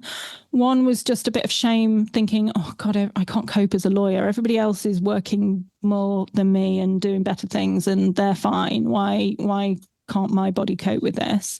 But the other thing was, I suppose it was that like people thinking that I'd done this to myself through running. And it was like, well, there's people running a lot more than me, people not taking the rest days, not doing the recovery. They don't have chronic fatigue. Yeah, there was quite a lot going on, but I was able to run at times like that. Yes, there are races that I didn't start and dates that I'd set for the Pennine Way that I didn't do because of fatigue. And I guess you don't see those. But during that time, I did have a nice life. Maybe that doesn't come across in the book. The book ending is quite unconventional as well, Jen, is that the ending is, it's not a, and then I opened the door and the rainbows and the puppies came out and life was good. You sort of leave us a little bit like almost 2 years ago, I guess. It needs a sequel almost. We did talk about putting a sequel in, and there was some of the people in the publishing team, I think, wanted that. I don't know. It's very evolving. I feel like now maybe I could do an update. I mean, I can do that now, but I like life is good and I've got all these other focuses. I think it's taken a while though. And also I've had this like move up to Scotland where suddenly everything was just in turmoil, but in a good way, like in a positive way. But one thing AI didn't pick up on is I've started a little career last week. So I've moved into working as a parliamentary researcher for a green MSP. So I've got like, I suppose it's like, when does it end? I was going to ask you if where law sat with you now and whether you felt the need, like when you've had a big thing in your life, I felt you like, I'm so happy you're using that again now, but in a much more different, perhaps healthier. Yeah, I mean, it's healthy in that it's limited hours. I think that was the problem with law. But then I also feel like with hindsight, there were some of the other issues that were going on about my confidence and self-worth that perhaps, again, like we've talked about them being tied up with running and my races, kind of tied up with law. But the problem, well, no, I suppose there's similarities in both in terms of the culture of this, like, you know, yeah, we celebrate, like, I mean, I remember working with somebody who had literally started working when she was in hospital after giving birth and come back to being a lawyer 3 days after giving birth, and that sort of thing celebrated. And I suppose you can look at that with like ultra marathons and it's like, yeah, he finished with a stress fracture and then he went and did another race and stuff like that. So maybe there's similarities there. I hadn't really thought about that. But yeah, so I kind of just quit everything when I was really ill, and it felt a bit sad because I had so many health problems and I just couldn't cope with like my short-term memory. I couldn't cope in parole board hearings where you're sort of doing a zillion things at once. I was so used to reading like massive dossiers of reports and retaining the information, I just couldn't anymore. So it felt like I know I'd made that decision to leave, but it also felt like I'd been forced out a little bit with my health. And also it was looking pretty bleak politically with the type of law work that I was doing and the funding. So I never really planned to go back into law, but I've definitely been missing, using my brain in that similar analytical way. Yeah, I've started working as a parliamentary researcher, and this week I'll be heading into Scottish Parliament with my little security pass, and it feels really, really exciting. And I think one of the things that a theme in the book was me struggling with change. Like I kind of wanted to be in control of everything, and when things didn't go to plan, I sort of fell apart many times, like literally on the sofa sobbing so many times. And now I feel like I'm so much more flexible, adaptable, and quite excited by change, and have chosen to move across the country and chosen to start new careers. And I find that gets a lot easier. If you were looking back at yourself in the middle of in the book, and you sat down on your bed next to yourself, what would you say to yourself? You know, when I'd finished writing the book, and then we left it for a little bit, and I went away and just did this. I was holed up in this remote cottage in Wales and just did an edit on it with a few little walks out in the woodland, and that was quite intense. And then I sort of handed it back to the publishers, going, I think I've kind of taken out the really weird bits or repeated stuff, and I've finished the sentences that were left hanging. And I've put it in a bit more of an order. And then I handed it over to them and like, yeah, great. And then there was just this sort of lull where things were happening, like other books were coming out and they were waiting to get mine in the list. So I just didn't look at it. Like I could have edited it, but I didn't really know what I was supposed to be doing. It was kind of like, that's the best I can do. And then I didn't really look at it. And then it all started happening earlier this year in 2024. And they were like, we're going to get our editor to have a look and go through it. So it all happened really quickly. And then not long after, I was recording the audio book. And we did that recording over 2 days in Stirling, which I only after found out that the place where we recorded it was like the old courts, which made it was quite weird, because I was like, connection there with the law and prisons. And that was really intense to then read it out loud constantly. And I remember just like it almost had been that period of time, so it didn't really feel like me. Like I can't remember how bad it was, and I don't think I would be able to remember if I hadn't got these words out. And I just remember thinking of me, because there were many times where I was just lying in bed and like, oh, I just had so much compassion. Like I was just doing my best. Yes, I wish things had been different, but we can't, it doesn't matter. I can't change it. So I just had a lot of compassion, and I just really wanted to reach in and tell her things would be okay. There's life outside running. There's life away in many other careers and places, and just keep going. Just keep going. It doesn't need to be complicated. That's exactly what I imagine anybody in that position just needs to hear. It's going to be. It's a fascinating contrast, though. As ultra runners, we see that as the struggle, but the reality is the resilience. It is, you can just lean on your book. That's really resilience, and keep going. We choose to enter races and struggle and cry in a ditch somewhere in the middle of the night. Oh, you love it, don't you? Yeah. But I think, it's really hard, because when I was running ultras, and that's kind of what people wanted to talk about, and getting through 100 miles. And then now, if you ask me, what have been my top 100 days of resilience, of getting through tough times, the races wouldn't even make it anywhere near the top 1,000. They were fun. Oh my God. Fun. And I chose to be there. I was really privileged to be there. Sometimes I paid hundreds of pounds to be there. And so for me, the resilience is in the struggles that we don't choose. And that was really how I started the podcast, looking at that. And I sometimes have people come on, asked to come on the podcast and talk about being at the back of a 100-mile race. And I'm like, sorry, that's kind of not resilience to me. I made an exception, and I let John Kelly come on and stuff. I asked him on because I was quite interested in his take on resilience, which turned out to be stubbornness, I think. But I feel and I don't want to devalue your listeners' experiences, but it's if your toughest day has been running through the countryside on a 100-mile race, then you're doing pretty well in life. That's good. I think it's a great to have on life. Well, your book is available to buy and download. Where is the best? I consumed it when I was walking Little Rexy and going for my jogs. Eddie actually read the paper version. Yeah, where's the best place to point people to if they want to check it out? It's out with Vertebra Publishing, so available on their website, but out in all bookshops and wherever you normally get your books now.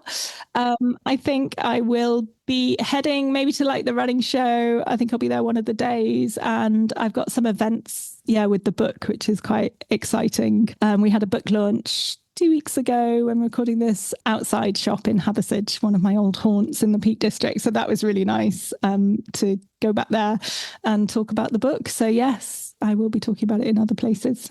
Best of luck. Should we do the quick five, Jen, before we let you go? Is Sherlock allowed on the furniture? God, yeah. Is he allowed upstairs? Sometimes that's a contentious. Well, I live in a bungalow now, so okay. He's not allowed on the bed. He's not allowed in the bedroom. But otherwise, he does whatever he wants. He's a beagle. Fantastic. Eddie and I, we are famished. We are knocking on your door. What's your signature dish? What are you going to rustle up for us? Oh, I love cooking. I mean, if you give me some notice, that would help. And a perfect little Saturday afternoon is radio or podcasts on and me cooking away. Vegan, mostly gluten-free, so lower your expectations. No. So you can have amazing dishes. Oh, I don't know. I love doing kind of Middle Eastern, lots of little dishes, hummus, bread, that sort of thing. So you might get that if you give me a bit of notice. Favorite yoga position? Shavasana, corpse pose, lying down, surrendering to it all. But the other thing is that we didn't talk about, in the yoga spiel, Eddie, is that one of the views of all the yoga positions, that's only one of 8 limbs in yoga. It's all just to help you sit in meditation for longer. So you can think of it like that. But just having a nice lie down and getting on a bit now. I hear you. My goodness me. Okay, you got a night out, a rare night out. You're off to the local cine world. What's your favourite? I don't think that's a cine world there, Jen. No. I think it's quite kidding. Watch it, Netflix, whatever it is. What's your favourite movie night? What's your favourite movie genre? I mean, it really disappoints Marcus, but I'm not a film person at all. Oh my goodness, I'm trying to think of like a film that I've watched this year.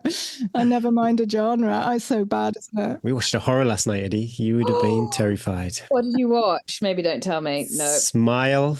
That was, you wouldn't enjoy it. It was pretty stressful. I've never seen a horror film. I just feel like what I try and do, and I spend a lot of money in yoga, is just try and take anxiety out of my life. Yeah, exactly. Then I hear you. So why am I then going to sit and watch something that's just scar me for the rest of my life? I'm not too sure why I enjoyed it. Like you and I, Jen, that spend most of our time by ourselves. Why do we then want to think that there's somebody standing behind us with a chainsaw? It's not entertainment, is it? Well, this was it. On my morning walk this morning, it was pitch black with my head torch on. And then I'm not reminiscing, but freaking myself out over the film that I just watched. Instagram story music time, Jen. Yeah, every week we share the podcast over on Instagram, Facebook. You get to choose what song we'll put to our Instagram story. What's it going to be? You know what? My running playlist is all stuff that I used to dance to in my 20s in clubs all night. And then I always found it ironic that 10 years later, I was like, teetotaler running through the night, being super fit. You know, I have a really fond memory of Northern Traverse, and I was getting near Richmond and I was hallucinating because I just hadn't slept yet. And I was hallucinating that it was a really clear night, that all the stars were falling out of the sky, and I was just laughing. And then when I was doing this, like on my podcast, on my earphones on my playlist, Niles Barkley Crazy came on, and I just like, it was such a nice memory. Like, I really like that song, and it reminds me of when I started running through in London, like round a park and stuff. That song was like number one and coming out. So yeah, go with that one. That's a good song. I wonder if there must be some YouTube footage where you've got an ultra marathon that's running through a town and it coincides with when nightclubs empty. You've just got these two worlds colliding of revelers and ultra runners. That's quite similar, really. Yeah. Stains, juices. Yeah, and Eva looks healthy from the outside. I've got to say thanks, actually, Jen. 2022 or 2023, Kentmere Checkpoint, Lakeland 100. I went through there. I was a bit starstruck. It was great to see you there. So it's been a treat. Your feet. It wasn't you that I'd take the groin, was it? No. Oh, Gary, now the truth comes out. Oh, under a bus again. Yeah. I've thrown a lot of salt tabs and taped a lot of feet at that checkpoint over the years. I think I had a lovely smoothie, memory's right. Okay, that's fine. Jen, thank you so much for giving up your time coming on the podcast. Thank you for sharing your book with us. Find it, Running Through the Dark. Prepare yourself for opening up a different way of thinking, perhaps a different way about thinking about running. You've made me think about running in a different way just for this podcast. So we hope there is a sequel in whatever guise that may be. Oh, I don't want to go through years of like that again. No, but maybe the original book that kind of changed to this book. Do you think there's any legs in that? So I took out the interviews with the Pennine Way runners that I had done. So in my mind, I was kind of collecting these stories because, like, for example, I went and interviewed Joss Naylor, and now sadly Joss Naylor's died. So I just thought we're going to lose these. But actually, I'm not sure they were that great. And when I went to interview Joss Naylor, he didn't really have a great run on the Pennine Way for his record. And so he didn't really want to talk about that. And so I got a lot more information about, farmers and sheep dip and bridge. And it's something that wasn't really relevant. So they weren't that long. I don't think the sequel, though, it doesn't even need to be in the same vein as the other bit. I just think that your next story that you've written could be just another story. It doesn't need to be a carry-on, but where you are now, is it really inspiring almost as much as the book itself as well. So oh, thank you. I'm tempted to try a fiction just because then I don't have to put all me and my personal life in it. And I also would love to pull together the stories that I've got from other people on the podcast about resilience and write about resilience. So I definitely want to keep writing. I loved the process of writing, and I got quite disciplined at just coming back from my dog walk with my coffee and writing, setting myself like 500 words to write.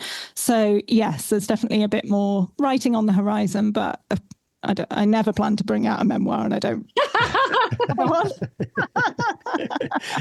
Keep us posted, and hopefully I'll bump into you in Aldi the next. I'll make sure. Yeah, we share. How exciting! Share our local Aldi, and then you come out the door, you just look at all the mountains, and like, whoa! Oh. Thanks so much, both of you. Yeah, thanks, Jen. That was a treat. Thank you. Bye bye.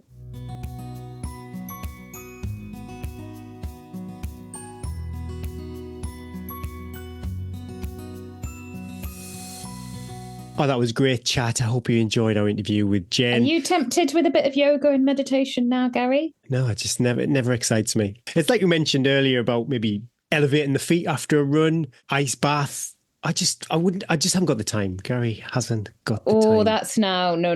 That's like Red Raja. But Jen will be so disappointed in you.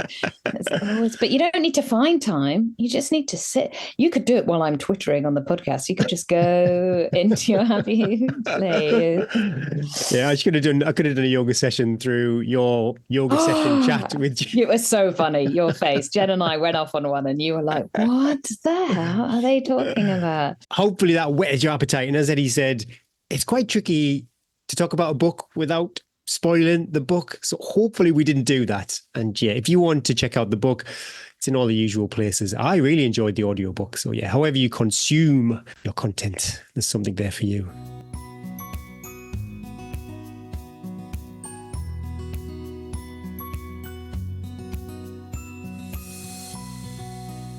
I think it's time to head over to our Strava club. First up, Sam Walsh, request to follow. So sorry, Sam, we can't share what you've been up to, but yeah, 25-mile long run. I'm really curious if that was a race or a day out with mates, or he's training for an upcoming event. Just trying to think, all the road stuff's over with by now. So he's done 4,721 feet, so he's definitely keen on the trails. Super curious, Sam, what you are up to, but with a total mileage for the week of 77.3. And yeah, that long run, 25 miles. Next up, Sam Herman, smashed it, Sam, 31-mile long run, club run with mates and CrossFit too. Ticking all the boxes. I love that. I think the CrossFit, I do like the gym, but I think CrossFit would be a more entertaining way of getting your strength and conditioning for the week. It's not strength and conditioning. It's throwing stuff around. As a strength and conditioning coach, it's against my whole philosophy. Must be an uplifting section, Eddie. But I think it'll be more fun. Totally agree. And if you find there's a barrier between you and the gym, and it's what gets you to the gym and doing your strength work, you do it. I used to love going to circuit training, but it was like how many press-ups you can do in 2 minutes. It was different. Yeah, because it was just another form of intensive cardiovascular work. When I used to live down south, there was Egham Sports Centre. I don't know if they still do this, but there was a couple of circuit training sessions during the week. And I don't know what day it was, but one day was like the hard session. And like, so you'd go in pairs and the instructor would just say somebody would run around the field, which could take, a few minutes, and the other person's doing sit-ups and your abs, or if you're doing press-ups or burpees, whatever it was, you were on fire. The best. I love stuff like that. It was so old school. He never even got changed. He just came in his work clothes. He had a shirt on. He just had to shout, go, stop. They were the best. We used to do one in a hockey club at uni where it was corners, and you ran to you got 4 groups, ran to the next corner, and then you did an exercise until the other groups had run round as well. Like, that was my favorite. But yeah, definitely, if there's friction between you and going to the gym, and that is going to get you there doing something, then, all for that. But, sorry, Sam, 55.4 miles for the week. That long run, 31.8. 5,850 feet. Jamie Allen, quality week, Jamie. Again, long run, some 1200s. When it's a kilometre rep, I'm like, yeah, we can do that. But when it starts getting 1200s in a mile, it's like, ooh. When you're going round again, you go past the finish. Ooh. That's 3 times. Yeah, if you're on a track, isn't it? That's 3 times round. That's like, oh my goodness. But yeah, lots of miles in between too. 62.3 for the week. Longest run of 18.9 miles.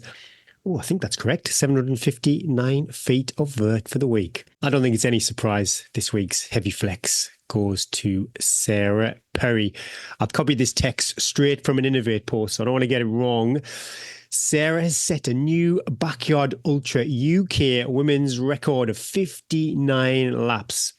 That's 245.8 miles. That's equivalent of 9 consecutive marathons run over 2.5 days. The format of this Backyard Ultra is fascinating because you can only do as much as the person who finishes second, I suppose. You have to stop.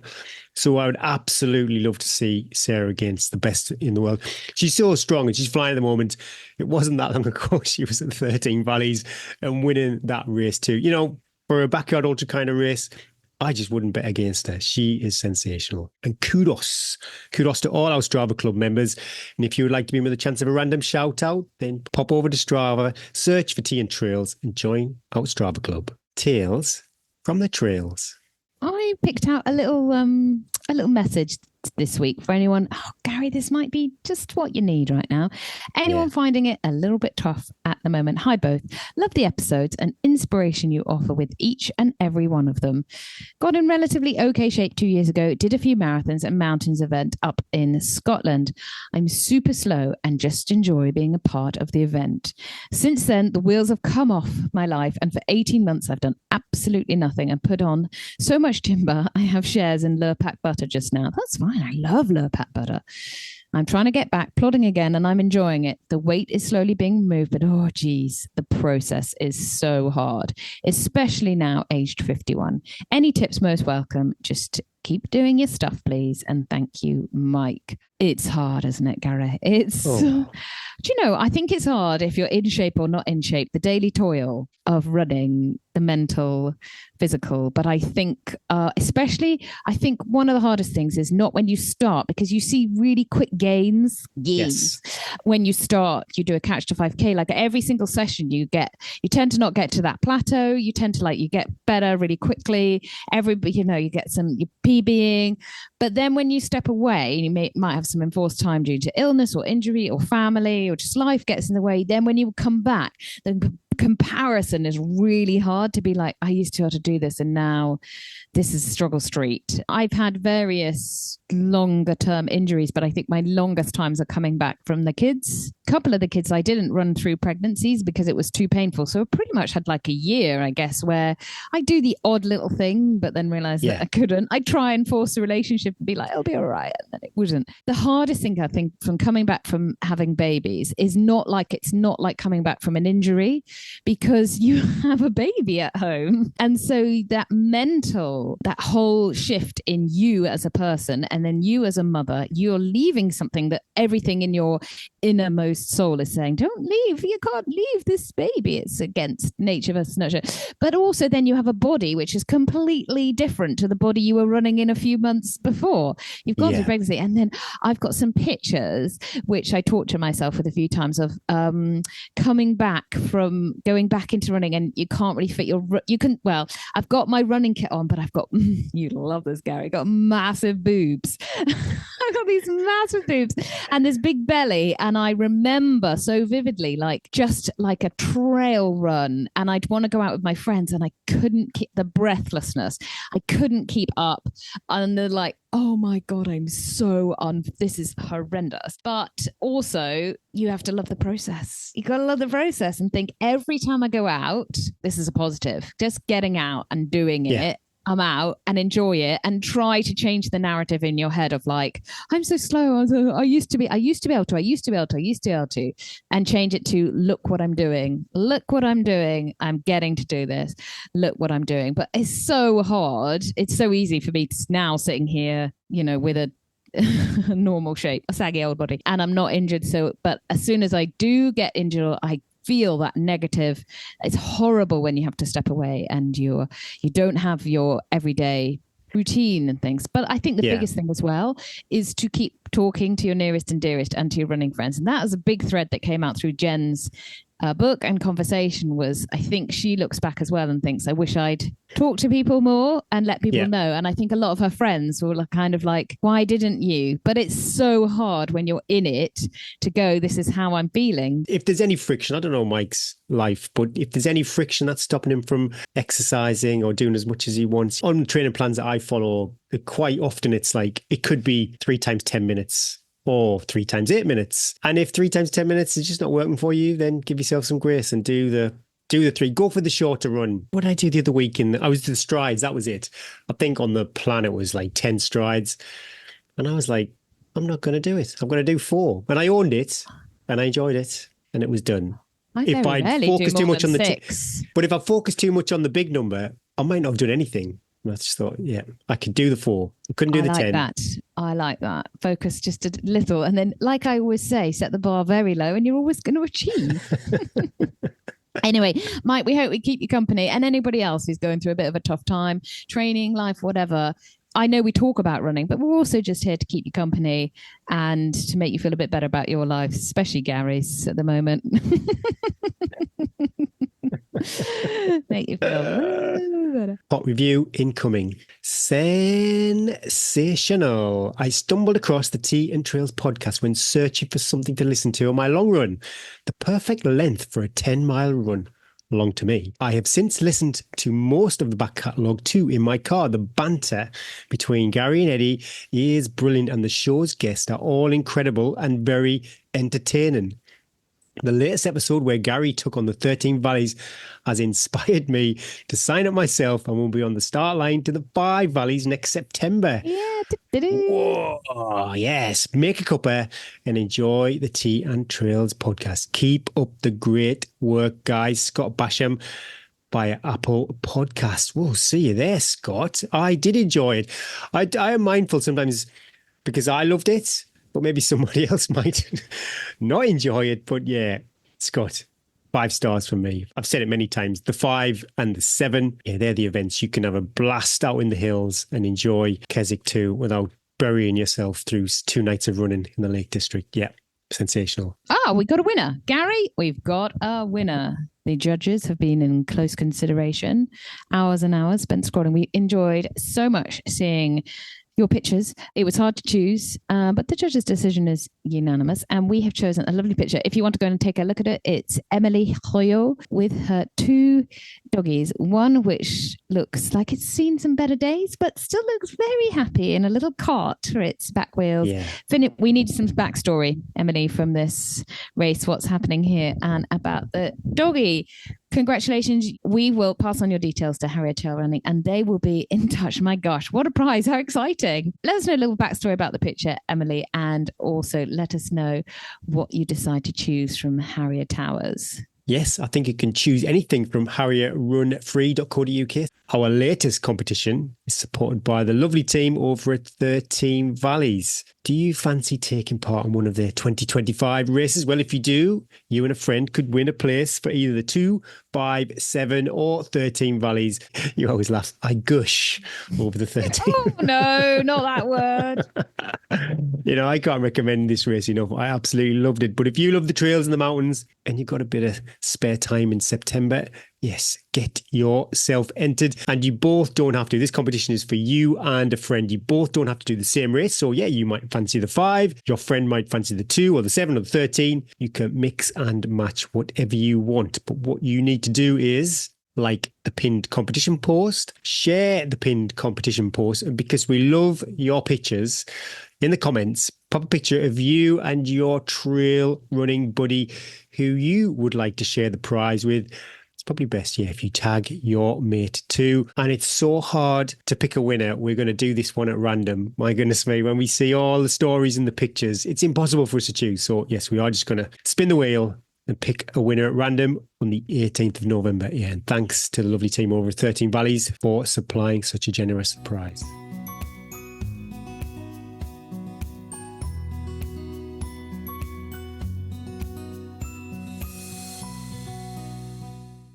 what am I doing? I'll go first because I'm down on the dumps, so I'll get that over with. Well, nothing. I'm going to be faithful to this. I know we question the metrics that you watch throw up sometimes, but there's going to be a combination of, I've said it so many times, I really trust the heart rate variability. So there's going to be a combination of at least a few days of that being in the green and coinciding with me feeling better too. So I don't really see any running this week. I'm pretty sure that's on the cards. And like I said, taking my foot off the gas, I'm not going to train. Oh, I am tapping out, going to listen to the body. Next week, everything could change and they'll see me doing 20.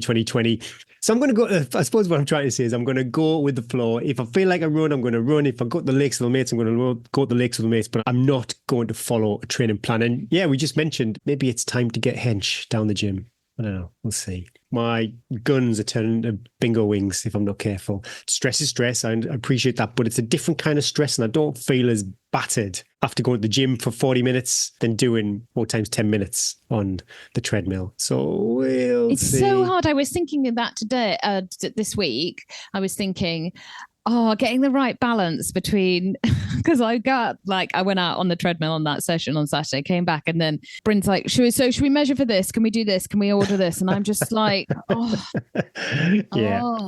living. I don't want to live. I want to just lie down and just not do anything. You just have to save that little bit of you to be able to carry on with life. We can't just lie around. So you need to build that little bit of you back up a little bit, don't you? So that you can, just be living normally. Yeah. And I could go to the gym. I could probably go to the gym today, but I'm really self-conscious. You know, you can hear on the podcast, I'm so congested and I have these little coughing and sneezing phases. Sneezing phases. I don't want to be that guy down the gym spreading his germs. Is there anything worse? So being close, like if you have the checkout person who's a bit spluttery and they're like putting your fruit and veg through and they're like... and I'm like, oh my God, don't touch my pepper. Mauling your mangoes. Oh, those germs. Mangoes is dead exotic in Wingate. Going for a red pepper. So although I could go to the gym. You know, to go to the gym, you need to be strong in order to break down and get strong again. And at the moment, I'm sorry, you're as weak as a kitten and you need to rest. And it's no rush, you know, literally, how far off was 13 Valleys? 4 weeks? 3 weeks? Why am I even Don't compare bothered? yourself to Sarah Perry. Let's not even go there. I've already done that. Just felt destroyed. So yeah, there's no rush whatsoever. How about yourself? Come on. Oh, I see this. Love this. Look at this. Yes. Oh, I love it. Trying to get my long run in. Like, Bryn, is it all right if I leave you for 6 hours? Is that okay? Can we do that? Not sure when that's going to happen. Hopefully at the weekend. I've done my 20 minutes tempo. Felt great. It was a bit scary because I just took one dog with me because running with 2 dogs is hard work. I've got a new lead belt situ going on because the canicross stuff, she just pulls me like I don't want to be pulled. So I just put a normal lead on her with a belt and tie the belt to the lead. And then she doesn't, because it's not got the pullback. She's just like, it's actually not, I don't have anything to pull back. So much better like that for just a normal. If we put the lead on Rex's neck and not the harness, that slows him down quite a lot. Yeah. And they don't want to pull basically, do they? And also because you're running, my dogs are used to the running, so they're not pulling because they're like, this is like a good pace, especially at 20 minutes tempo. So I did 2 by 20 minutes tempo with Lindy and she was like, whoa, Mum, this is a lot of fast running. I absolutely loved it. I chose a bit of a dodgy route in that we went round, there was a shoot going on. You could see them with the guns. But you know, I thought you meant a photo shoot. No. Yeah, hi there. Oh, do you need someone glamorous? How am I looking? A pheasant shoot.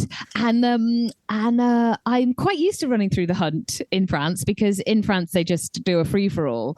But I thought, they could get a bit. I was trying to work out, I could hear the shots. I was trying to work out, but also I was like, I really want to get my session done and I want to go along this path. So I'm going to risk my life to get my 20-minute tempo in. But I enjoyed it. I didn't do it on the road. It was on trail, but it was like quite good trail, a few muddy puddles, which I find much kinder on the body, on the general glutes, hips, you just don't get that ping, but you don't quite get the speed. But then I'm not really in this for the speed. I'm just in it for the there was a couple of times when we went uphill that me and Lindy had a moment when I was like, she looked back at me and I was like Oh my God, that's a little bit too hard, Mum.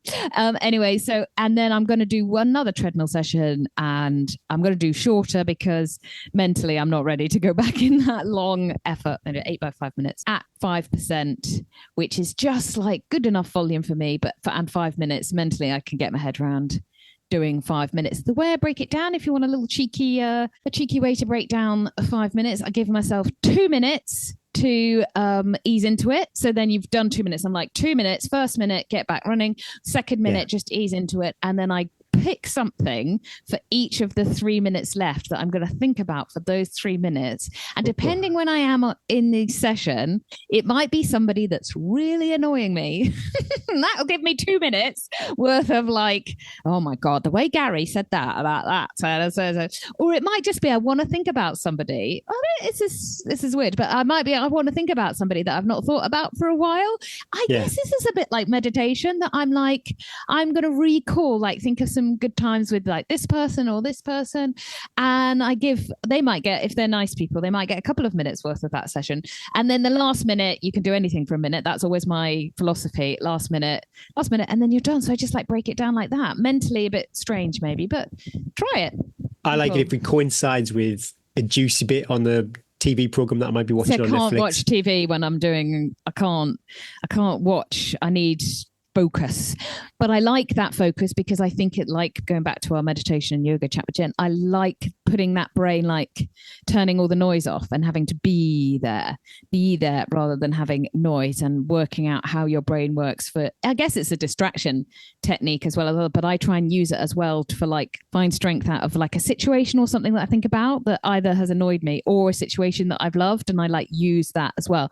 And I use that a lot in mega races as well when it's really, really tough. I like draw strength from, I bring that person to me basically. I'm you there. Just put on Netflix horror. Well, in a race, I do think about stuff. Nothing really comes in. I'm just there on the trails. See, I have so much. There's so much noise in my head.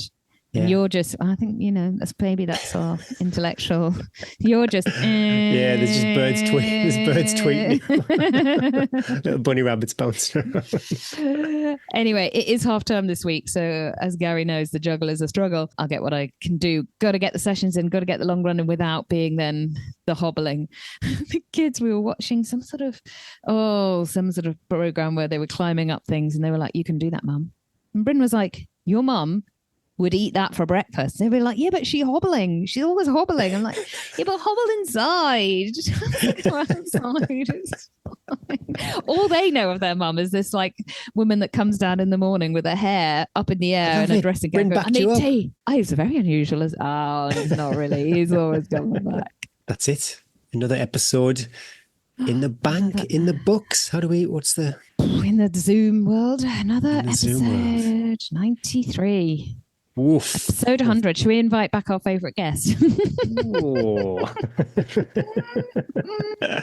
It might coincide, like you said, it probably is your race report. Oh, Lord above. Crikey. Let's do that at the finish. Goodness me, live from the finish. Whoosh. Anyway, thanks for tuning in, and thank you all so much for sticking with us to the bitter end. Please share this episode, pop over to YouTube and subscribe. Yeah, it helps loads. That's how we grow and keep showing up week after week after week. Thanks to Precision Fuel and Hydration, X Miles and Protein Rebel for sponsoring this week's show. Remember those new customer discount codes, T15 for Protein Rebel and T24 for Precision Fuel and Hydration. Thanks to our partners and patrons too. We couldn't do this without you and your ongoing support. Let the trail rise up to meet you and the wind always be on your back. Be kind to your future self. Breathe and believe, and progress, not perfection. My name is Eddie Sutton. And my name is Gary Thwaites. And that was episode 93 of the Tea and Trails podcast.